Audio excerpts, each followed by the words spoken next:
Hello guys, welcome back to PS Chem Academy. So in last class I discussed about this one shot video for amines, including I discussed the 5 mark important questions. Clear? Okay. So just you have to go through that. So before watching this video you should watch that whole one shot video.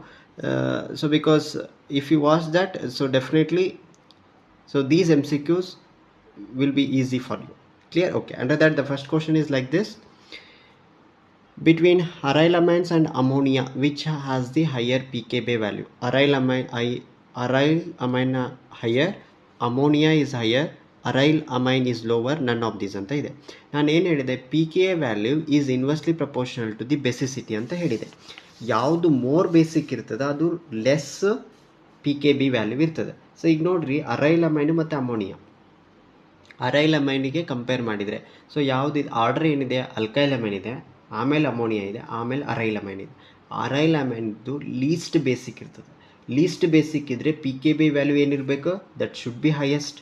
ನೋಡಿರಿ, basicity order ಹಿಂಗೆ ಐತೆ, ಅಲಿಫೆಟಿಕ್ ಐತಿ, ammonia ಐತಿ, ಅರೈಲ್ amine ಐತಿ. ಇದು least basic ಅಂದರೆ that should have the more pKb value. So therefore aryl amine as a highest pKb value. So therefore option A is correct. Aryl amine has the higher pKb value. Then the next one is the color of para amino azobenzene is. So ಈಗ para amino azobenzene ಹೆಂಗೆ produce ಆಗ್ತದೆ? So when you take the what it is, benzene sulfonyl chloride, when it is reacted with the aniline, so then you are going to get the para amino azobenzene ಅಂತ ಬರ್ತದೆ. So ಇದು coupling ರಿಯಾಕ್ಷನ್ದಲ್ಲಿ ಎರಡನೇ reaction. ನಾನು ಏನು ಹೇಳಿದೆ, benzene sulphonyl chloride ಅಲ್ಲ, diazonium salt reacted with aniline, you are going to get the para bromo azobenzene ಅಂತ ಬರ್ತದೆ. ಅದು ಕಪ್ಲಿಂಗ್ ರಿಯಾಕ್ಷನದ್ದು ಸೆಕೆಂಡ್ ಪಾರ್ಟು. ಅದರಲ್ಲಿ ಫಸ್ಟಲ್ಲಿ ಆರೆಂಜ್ ಡೈ ಬರ್ತದೆ, ಯಾವಾಗ benzene diazonium with phenol. Second reaction ಇಲ್ಲಿ ಏನಾಗ್ತದೆ, ಬೆಂಜಿನ್ ಡಯೋಸೋನಿಯಂ ವಿತ್ ಅಮೈನ್ ಅಂತಂದರೆ you are going to get the ಯಾವುದು, yellow colour, sorry what it is, orange. Para azobenzene ಅಂದರೆ ಯೆಲ್ಲೋ, ಪ್ಯಾರಾ ಹೈಡ್ರಾಕ್ಸಿ ಬೆಂಜಿನ್ ಅಂದರೆ orange. Clear? So ನಮ್ಗೆ ಯಾವ್ದು ಕೊಟ್ಟಿದ್ದಾರೆ, para azobenzene ಅಂತ ಕೊಟ್ಟಿದ್ದಾರೆ. So that is yellow in colour, second reaction. Okay. So next one is, which of the following gives the carbylamine reaction? ಈ ಕಾರ್ಬಲ್-ಅಮೈನ್ reaction ಅಂದರೆ, so this is for primary amine. ನಿಮ್ಗೆ ಗೊತ್ತಿದೆ ಕಾರ್ಬಲ್-ಅಮೈನ್ reaction primary amine RNH2 ಇದ್ದಿದ್ದು RNC ಆಕೈತೆ ಅಂತ ನಿಮಗೆ ಗೊತ್ತಿದೆ. So aniline N methyl aniline, NN dimethyl aniline exclusively for primary amine. N methyl amine it is not, so ಅದು secondary amine, ಇದು NN dimethyl amine. ಈಗ ನೋಡಿ, you should remember what is the condition here. ಒಂದು aliphatic ಇರಬೇಕು ಅಥವಾ aromatic ಇರಬೇಕು. Aliphatic or aromatic primary amines gives this reaction, only that much you have to remember. Secondary ಇದ್ದರೆ ಅಥವಾ tertiary ಇದ್ದರೆ it won't gives the product. So therefore the correct answer is the option A, aniline. Clear? Okay. So ಇದೆಲ್ಲ ನೋಡಿರಿ, primary ಐತಿ, secondary ಐತಿ, tertiary ಐತಿ, ಇದು ಮತ್ತೆ ಸೆಕೆಂಡರಿ ಐತಿ. So therefore option A is correct, that is aniline. The next one, arrange the following in increasing order of their basic strength. ನೋಡಿ, methyl ಕೊಟ್ಟಿದ್ದಾರೆ. ಸೊ ನಾನು ಏನು ಹೇಳಿದೆ, ಇಥೈಲ್ ಕೊಟ್ಟರೆ STP, you should remember the trick. STP you should remember. Methyl ಕೊಟ್ಟರೆ SPT you should remember. ಅಂದರೆ ethyl ಇದ್ದರೆ secondary, tertiary, primary ಬರ್ತದೆ. ಮಿಥೈಲ್ ಇದ್ದರೆ ಸೆಕೆಂಡರಿ, ಪ್ರೈಮರಿ, ಟರ್ಷರಿ ಬರ್ತದೆ.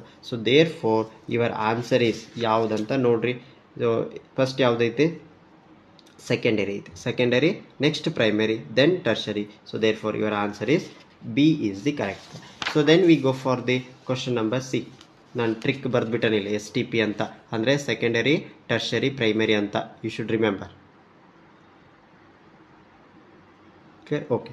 So next one, which of the following amines cannot prepared by the Gabriel phthalimide synthesis? ನಾನೇನು ಹೇಳಿದೆ, Gabriel phthalimide synthesis exclusively for primary amine, that you have to remember. Next one, it is not prepared by the aromatic amines, ಅದನ್ನು ನೆನ್ಪಿಟ್ಕೊಳ್ಬೇಕು. Therefore answer D, aniline is an example for aromatic compound.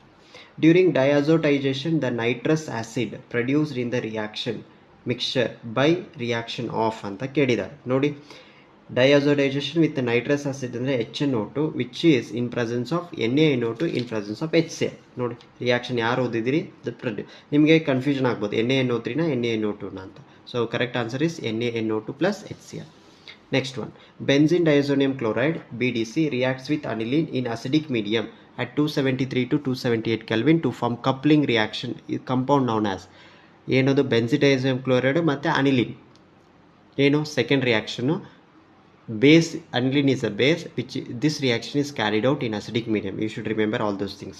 So therefore you are going to get para amino azobenzene. Clear? So this is yellow in color, you should remember. The hybridization of nitrogen atom in tertiary amine ಹೇಳಿದೆ tertiary amine ದಲ್ಲಿ ಏನಿರ್ತದೆ sp3 ಇರ್ತದೆ. Then we are going to get next question, 8th question. Methylamine is stronger acidic than aniline. It is due to, I already explained, this is due to plus I effect. This is due to what it is, plus I effect. So then we go for the 9th question. The final product when a primary aliphatic amine reacts with nitrous acid. ನೋಡಿ ಅದೇ ಕ್ವಶನ್ನ ಎಷ್ಟು ಸಾರಿ ಕೇಳಿದೆ. So ಈಗ ಏನಿದು reaction with nitrous acid in presence of NaNO2 plus HCl, what you are going to get? So you are going to get the alcohol as the product. You should remember, I wrote the reaction here, I already explained all those things. Next one, tertiary amines does not answer Hinsberg reagent. Why it is? It forms a salt with Hinsberg reagent. It is not reactive. It is not the answer. It has no replaceable hydrogen. It has the replaceable hydrogen. You know, tertiary amines ಅಂತ ಬಂದರೆ ಅದರೊಳಗೆ ಹೈಡ್ರೋಜನ್ನೇ ಇರಲ್ಲ. So therefore the answer is B is the correct. It does not have the no replaceable hydrogen. Next IUPAC name of this one ಅಂತ ಕೊಟ್ಟಿದ್ದಾರೆ. So ಈಗ ಏನು ಮಾಡಬೇಕಂದ್ರೆ total ಎಷ್ಟು ಕಾರ್ಬನ್ ಇದಾವೆ, ದಿಸ್ ಈಸ್ CH3. ಇದನ್ನು ಕಾಮನ್ ಆಗಿ ಏನಂತ ತೊಗೊಳ್ರಿ C2H5 ಅಂದರೆ CS3 CS2 ಅಂತ ತೊಗೊಳ್ರಿ. ಇದು N ಅಂದರೆ 2 R ಗ್ರೂಪ್ಸ್ ಇದಾವೆ, 1 H ಗ್ರೂಪ್ಸ್ ಅಂದರೆ this is on example for secondary amine. So ಈಗ Nಗೆ ಎಷ್ಟು ಬರೀ 1 CS3 ಗ್ರೂಪ್ ಇದೆ. ಕ್ಲಿಯರ್? ಸೊ ಈಗ ಇದನ್ನು ನೇಮ್ ಏನಂತ ಬರಿಬೋದು ಅಂದರೆ N ಆಲ್ಫಾಬೆಟಿಕಲ್ ಬರೀಬೇಕು, N methyl ethanamine you should write, N methyl ethanamine. Then aniline on reaction with excess of bromine water gives, see very simple, aniline bromine water joti react ಆದರೆ you are going to get the 2,4,6 tribromo aniline. So I wrote the reaction here, just you have to see. Clear? I already explained this. Next, Hofmann bromamide reaction is to convert, very simple. Hofmann bromamide degradation ಒಳಗೆ ಏನಾಗ್ತದೆ ಅಂದರೆ amide is converted into amine ಅಂತ ಆಗ್ತದೆ. ಇದು ಮತ್ತೆ confusion ಇರ್ತದೆ ನಿಮ್ಗೆ, ಎಷ್ಟು ಸಾರಿ ಓದಿದ್ರು ಅದಕ್ಕೆ ಓದುವಾಗ ನೀಟಾಗಿ ಸೆಂಟೆನ್ಸ್ ವೈಸ್ ಕುತ್ಕೊಂಡು ನೀಟಾಗಿ ಓದ್ಕೊಳ್ಳಿ. Next, the bad smelling substance formed by the action of alcoholic KOH on chloroform and aniline is called as. Bad smelling ಎಲ್ಲಿ ಬರ್ತದೆ? ಐಸೋಸೈನೈಡಲ್ಲಿ ಬರ್ತದೆ. ಐಸೋಸೈನೈಡ್ ಅಂತಂದರೆ ಯಾವ ರಿಯಾಕ್ಷನ್ ಅದು? Carbylamine reaction, you should remember. So that is phenyl isocyanide. ಇಲ್ಲಿ ಕೊಟ್ಟಾರೆ ನೋಡ್ರಿ, ಯಾವುದ್ಯಾವುದು action of alcoholic KOH on chloroform and aniline ಅಂತ ಕೊಡಿದ್ದಾರೆ. ಅಂದರೆ ಆರ್ ಅಂತಂದರೆ ಇಲ್ಲಿ ಬೆನ್ಸಿನ್ ರಿಂಗ್, RNH2 ತೊಗೋಬೇಕು. ಆರ್ ಅಂದರೆ ಬೆನ್ಸಿನ್ನು, RNC ಅಂದರೆ ಬೆನ್ಸಿನ್, NC ಅಂತಂದರೆ phenyl isocyanide. I wrote the reaction. Okay, next one, Hinsberg reagent ಎಂಥ ಸಿಂಪಲ್ ಅಪ್ಪ ಇದು, benzene sulphonyl chloride, it is not sulphuryl. Clear? Okay, not carbonyl. Next one, the IUPAC name of amine. ನಾ ಹೇಳಿದೆ IUPAC name most important, ಪದೇ ಪದೇ ಕೇಳಿದ್ದಾರೆ ನೋಡ್ಕೊಳ್ಳಿ. ಈಗ ನೋಡಿ, ಇದು IUPAC ನೇಮ್ ಹೆಂಗೆ ಬರ್ಕೊಳ್ತೀರಿ ಅಂತಂದರೆ, ಈಗ ಅವ್ರು ಕೊಟ್ಟಿದ್ದಾರೆ CS3 CS2 N CH2 CH2 CS3 ಅಂತ ಕೊಟ್ಟಿದ್ದಾರೆ. ಸೊ ಇದನ್ನು ಹೆಂಗೆ ಬರ್ಕೊಳ್ಬೇಕಂದ್ರೆ, so you should write this whole product like this, CS3 CH3 ಅಂತ ಬರ್ಕೊಳ್ಳಿ. ಈಗ CH2 CH2 CH3. ಈಗ ಎರಡು ಇಲ್ಲಿ ಮಿಥೈಲ್ ಗ್ರೂಪ್ ಅದ ಬಂದರೆ we have to use the 2 N's, NN dimethyl ಅಂತ ಬಂತು. ಇದೇನಿದು 3 ಕಾರ್ಬನ್ ಆಟಮ್ ಅದಾವಂದರೆ NN dimethyl propanamine. So this was ask in Dharwad district question paper, I think. NN dimethyl propionamine. Very simple it is. So next one is 17th question. The 17th question is like this. So in case of amines, the melting point are normally highest for. ಅವ್ರು actually NCERT ಬುಕ್ಕಲ್ಲಿ ಕೊಟ್ಟಿರೋದೇನಪ್ಪ, boiling point ಅಂತ ಕೊಟ್ಟಿದ್ದಾರೆ. But ನಮ್ಮ Dharwad district question ಪೇಪರಲ್ಲಿ ಅವ್ರು ಕೇಳಿರೋ question ಏನಂದರೆ melting point ಅಂತ ಕೇಳಿದ್ದಾರೆ. I don't know why this set the question paper like that. So ಆ್ಯಕ್ಚುಲಾಗಿ ಏನು ಕೊಡಬೇಕಿತ್ತು ಅವರು, ಬಾಯ್ಲಿಂಗ್ ಪಾಯಿಂಟ್ ಅಂತ ಕೊಡಬೇಕಾಗಿತ್ತು. ನಿಮ್ಮ NCERT ಬುಕ್ ಇಡೀ ಬುಕ್ ಓದಿದರೆ, ಅಂದರೆ ಅಮೈನ್ಸ್ ಚಾಪ್ಟರ್ ಓದಿದರೆ ನಿಮಗೆ ಬಾಯ್ಲಿಂಗ್ ಪಾಯಿಂಟ್ ಅಂತ ಸಿಗೋದೇ ಇಲ್ಲ. So therefore the answer is primary amine. ಅದು ಅಂದರೆ ಬಾಯ್ಲಿಂಗ್ ಪಾಯಿಂಟ್ ಕೊಟ್ಟರೆ ಇದು ಮೆಲ್ಟಿಂಗ್ ಪಾಯಿಂಟ್ ಕೊಟ್ಟಿದ್ದಾರೆ ಅವರು. ಕ್ಲಿಯರ್? ಓಕೆ. ನೆಕ್ಸ್ಟ್ ಒಂದು ಮೆಲ್ಟಿಂಗ್ ಪಾಯಿಂಟ್ ಅಂತ ನಿಮಗೆ ಬುಕ್ಕಲ್ಲಿ ಇಲ್ಲ, ಮತ್ತು ಮೆಲ್ಟಿಂಗ್ ಪಾಯಿಂಟ್ ಕೊಟ್ಟರೆ ಯಾವ್ದು ಆನ್ಸರ್ ಅಂತ ಬರೀಬೇಕು ಅಂತ ಕೇಳಬೇಡಿ. ಸೊ ಈಗ ಮೆಲ್ಟಿಂಗ್ ಪಾಯಿಂಟ್ ಅಂತ ಕೊಟ್ಟರೆ ನಾನು ಅಂದರೆ ಸೀನಿಯರ್ ಲೆಕ್ಚರರ್ ಜೊತೆ ಡಿಸ್ಕಷನ್ ಮಾಡಿದೆ. ಸೊ ಅವರು ಹೇಳಿದರು primary is the correct. So but according to me ಅವರು ಬಾಯ್ಲಿಂಗ್ ಪಾಯಿಂಟ್ ಅಂತಲೇ ಮೆನ್ಷನ್ ಮಾಡಬೇಕಿತ್ತು. Clear? So therefore answer is primary amine. The formula for C3H9N can represent ಅಂತ ಕೇಳಿದ್ದಾರೆ. ಈಗ C3H9N ಎನ್ ಬರ್ಕೊಂಬಿಡಿ. C3H9 ಅಂತಂದರೆ ಏನಂತ ಬರ್ತದೆ ನಿಮಗೆ ತಲೆಯಲ್ಲಿ? CH3 ಹೌದಾ? ಇದನ್ನು 3 ಟೈಮ್ಸ್ ಬರೆದ್ರೆ it is C3H9. This is an example for what? Tertiary amine. So ಈ ಥರ ನೀವು ಕ್ವಶನ್ಸ್ನ ಪ್ರಾಕ್ಟೀಸ್ ಮಾಡಬೇಕು. ಈಗ ಎಕ್ಸಾಮ್ ಹಾಲಲ್ಲಿ ಕೂತಾಗ ನಿಮಗೆ ಸ್ವಲ್ಪ ಟೆನ್ಷನ್ ಇರ್ತದೆ. ಈ ಥರ ಸಿಂಪಲ್ ಇದ್ದಿದ್ದು ನಿಮಗೆ ಭಾಳ ಟಫ್ ಆಗ್ತದೆ, ಅಂದರೆ ಯೋಚನೆ ಮಾಡ್ಲಿಕ್ಕೆ ಟೈಮ್ ಇರಲ್ಲ. Clear? Okay. Next one, the general formula for diazonium salt ಎಷ್ಟು ಹೆಂಗೆ ಸಿಂಪಲ್ ನೋಡ್ರಿ, R(N2X-). Next, the product obtained when propanamide subjected to the Hofmann degradation ಅಂತ ಕೇಳಿದ್ದಾರೆ. ಸೊ ಈಗ ಹಾಫ್ಮನ್ ಡಿಗ್ರೇಡೇಷನ್ ಅಂತಂದರೆ exclusively it is meant for the preparation of primary amine. Primary amine ಯಾವುದು? Methyl amine ಬರ್ತದ, propyl amine ಬರ್ತದ, ethyl amine ಬರ್ತದ, ಅಥವಾ ethyl bromide bromide ಅಂತೂ ಬರಲ್ಲ. Just you have to neglect this. ಈಗ ಪ್ರೋಪನ್ ಅಮೈಡಿಂದ ಏನು ಬರಬೇಕು ನಮಗೆ? ಒಂದು ಕಾರ್ಬನ್ ಲೆಸ್ ಬರಬೇಕು. ಲೆಸ್ ದೆನ್ ಡಿಗ್ರೇಡ್ ಅಂದರೆ ಒಂದು ಕಾರ್ಬನ್ ಲೆಸ್ ಇರ್ತದೆ. ಅಂದರೆ ಪ್ರೋಪ್ ತೊಗೊಂಡ್ರೆ 3 ಕಾರ್ಬನ್ ಐಟಮು, ನಮ್ಗೆ ಯಾವ್ದು ಬರಬೇಕು? ಈಗ ಒಂದು ಲೆಸ್ ಬರಬೇಕಾದ್ರೆ 2 ಕಾರ್ಬನ್ ಐಟಮ್ಸ್ ಬರಬೇಕು. So therefore the correct answer is what it is? Ethyl amine. I wrote the reaction here, you just see. Hint ಏನಿದೆ ನಾ ಹೇಳಿದ್ದೀನಿ, 1 carbon should be less than reactant ಅಂತ. Next one is choose most stable diazonium salt. Most stable diazonium salt ಅಂದರೆ ಯಾವುದಪ್ಪ? ಇದೆ benzene diazonium salt is the most stable diazonium salt, so due to its resonance. Next one, which of the following amines is more basic in aqueous medium? Most important it is. So aqueous medium alli so aqueous medium alli ಯಾವುದು? So aqueous medium ಅಂತ ಕೊಟ್ಟಿದ್ದಾರೆ. So therefore they given only the methyl groups. So if it is methyl group, I already explained the trick, that is SPT. SPT means what it is? Secondary, primary as well as tertiary. Clear? So if they given aqueous medium, you should follow these tricks. If they given the gaseous state, so the order will be like this: tertiary, secondary, primary. Clear? So gaseous state alli, so this is order irrespective of their groups. It may be CS3 or it may be ethyl groups. So but when they mentioned the aqueous phase, so you have to see whether they given methyl group or ethyl group. So if they given methyl group, you have to use this trick SPT, or if they given ethyl groups, you have to use the trick STP. Clear? So according to this, the secondary amines are more basic. So what is the correct answer? The option A, dimethyl amine. So the next one, benzene diazonium chloride when warmed with water. So again it is most important one. So whenever this benzene diazonium chloride, when it is warmed with the water, which gives the phenol. So I already explained the reaction. See, so what happened? Whenever the benzene diazonium chloride is reacted with the water, so there is a formation of the phenol with liberation of the dinitrogen gas. Clear? Okay. So the next question is like this: primary, secondary and tertiary amines can be distinguished by. Clear? So this primary, secondary and tertiary amines, so which is distinguished by the Hinsberg reagent. See, so in this chapter you read only about the Hinsberg reagent. Tollens reagent alla, Felix reagent alla, Skips reagent and no odella. Clear? So only we have studied the Hinsberg reagent under this chapter, that is amines chapter. Clear? So this Hinsberg reagent, that is nothing but benzene sulfonyl chloride, which is helps to determine the or distinguish the primary, secondary as well as tertiary amines. Next one, amides on reduction with lithium aluminum hydride. So what it yields? So nodi, amides in the what we are preparing? Amines we are preparing. So this is the preparation of the what it is? Amines. See, amide in the amines ಆಗ್ತದೆ. So whenever it is undergo reduction. Next question, amide reacts with bromine and alkali to form the primary amine. This reaction is called as, very simple, amide, then Br2, then any alkali. It may be KOH or NOH. It gives the primary amine. Primary amines means So we have exclusively the two reaction named reaction. One is Gabriel phthalimide synthesis, another one is what? Hofmann bromamide degradation. Clear?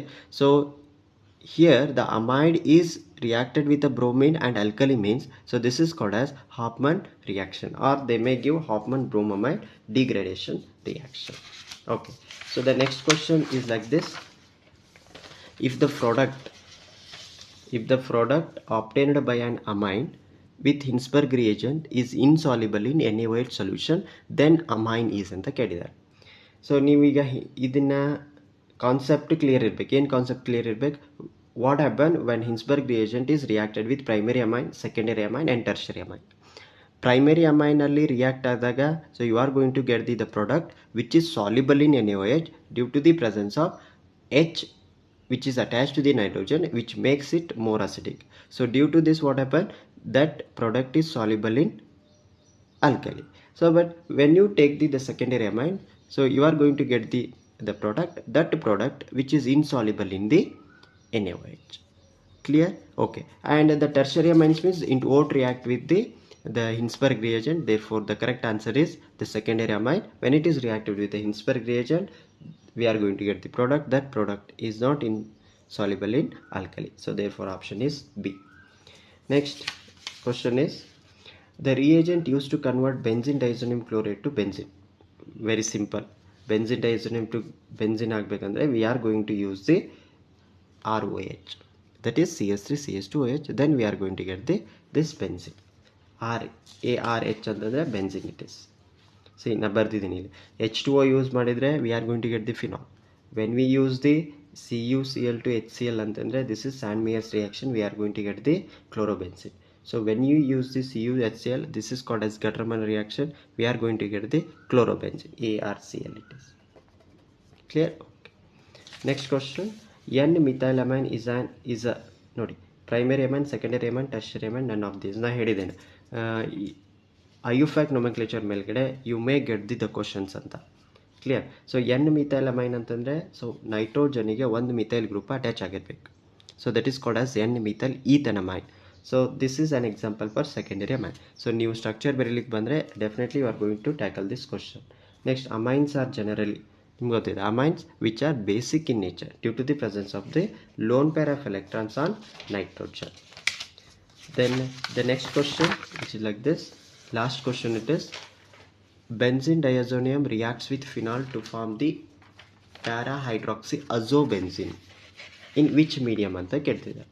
ನೋಡಿ, phenol it is slightly acidic in medium. So if it is acidic, the reaction should be carried out in presence of base. Remember like this. So ಈಗ amine ಮತ್ತು diazonium salt ಆದರೆ aniline and diazonium salt ಆದರೆ aniline is the basic, it should react in the acidic medium. So I wrote the two reaction coupling reactions. So benzene diazonium chloride, when it is reacted with aniline, so this is in acidic medium, it gives para amino azobenzene. So ಇದು ಪ್ರಾಡಕ್ಟ್ದು colour ಏನಿರ್ತದೆ, dye colour ಏನಿರ್ತದೆ, yellow dye it is. So ಈಗ benzene diazonium chloride whenever it is reacted with phenol ಅಂದರೆ acidic, it should carried out in presence of basic medium. So there is a formation para hydroxyazobenzene, this is orange dye. Clear? Okay. So next one is the fill in the blanks. Very few fill in the blanks are there. Yes, the solubility of this ethanamine in water due to the formation ನಾನು ಹೇಳಿದೆ. So lower aliphatic amines ವಾಟರಲ್ಲಿ ಯಾಕೆ soluble ಆಗ್ತದೆ ಅಂದರೆ due to presence of hydrogen bond. Tertiary amines have a low boiling point than primary and secondary amines due to the absence of what hydrogen bonding. Clear? Tertiary ಅಮೈನ್ಸಲ್ಲಿ ಹೈಡ್ರೋಜನ್ನೇ ಇರಲ್ಲ, so there is no matter of hydrogen bonding. The gas liberated when ethylamine reacted with the HNO2 at low temperature. Note, HNO2 ಅಂದರೆ reaction with nitrous acid ಅಂತ. So whenever it is reacted with nitrous acid, it gives the nitrogen gas, you should remember. Next one, benzene diazonium chloride solution hydrolyzer ಅಂದರೆ reacted with water. ಇದು most important ನೋಡ್ಕೊಳ್ಳಿ. Benzene diazonium chloride water ಜೊತೆ react ಆದರೆ you are going to get the phenol. The conversion of benzene diazonium salt to haloarine in presence of copper in acidic medium is called as what? Only copper they given, so therefore it is an Gattermann reaction. Dash are the foul smelling substance. ಯಾವುದಪ್ಪ ಇದು carbylamine ಟೆಸ್ಟಲ್ಲಿ ಬರ್ತದೆ. So the product isocyanide which is foul smelling. Clear? Okay. So the next one is on heating benzene diazonium chloride with hypophosphorous acid ಅಂದರೆ H3PO2 ಜೊತೆ heat ಮಾಡಿದ್ರೆ what you are going to get? So you are going to get the benzene. Water ಜೊತೆಗೆ heat ಮಾಡಿದರೆ ಅಂದರೆ hydrolyse ಮಾಡಿದರೆ phenol ಬರ್ತದೆ. Phosphorous acid ಜೊತೆ heat ಮಾಡಿದರೆ you are going to get benzene. Aniline is dash basic than ammonia, less basic than ammonia. ನಾ ಹೇಳಿದ್ದೇನೆ first aliphatic amine more basic, than ammonia, then aromatic. Aromatic is least basic in nature. Larger the pKb values of amines, weaker is the basic strength. Right? Okay. So next, reaction of aniline with benzene diazonium chloride in acidic medium. ನೋಡಿ acidic medium ಅಂತಂದರೆ ಯಾವ್ದು ಬರ್ತದಲ್ಲಿ aniline ಬರ್ತದೆ. Aniline ಬಂತಂದರೆ what is the product? Para amino azobenzene. So this is ಯಾವುದಪ್ಪ ಇದು acidic medium. Aniline ಅಂತಂದರೆ yellow dye it is. Gabriel Thallamate synthesis is used to prepare only the primary amines. ನಿಮ್ಗೆ ಗೊತ್ತಿದೆ. So next amines with more basicity in gaseous phase is. ನೋಡಿ gaseous phase ಅಂತಂದರೆ ನೆನ್ಪಿಟ್ಕೊಳ್ಳಿ what is order? Tertiary. Tertiary is greater than secondary, greater than primary, irrespective of their substituents. It may be ethyl or it may be methyl. Gaseous state ಅಂತ ಕೊಟ್ಟರೆ. But if they mentioned aqueous phase you should go through the groups. You should concentrate on the present groups, whether it is methyl or ethyl. Next one, aryl amines get colored on storage due to what? Atmospheric oxidation. Next, para hydroxyazobenzene is what it is? It is a dye. Dash is the Innsbruck reagent ಅಂತ ಕೇಳಿದ್ದಾರೆ. Benzene sulphonyl chloride. ಅವ್ರು formula ಕೊಟ್ಟರೆ formula ಬರೀರಿ, otherwise the name. Benzene sulphonyl chloride will not precipitate with what it is? Tertiary amines. So this completes the filling the blanks as well as amines. So if you practice this much, so definitely based on this concept only you are going to get the questions. So please, you have to revise all those reactions, all those questions and these MCQs as well as filling the blanks. So you may get the same question or you may get the questions on the same concepts. Clear? Okay, you should study well. Thank you. Happy learning.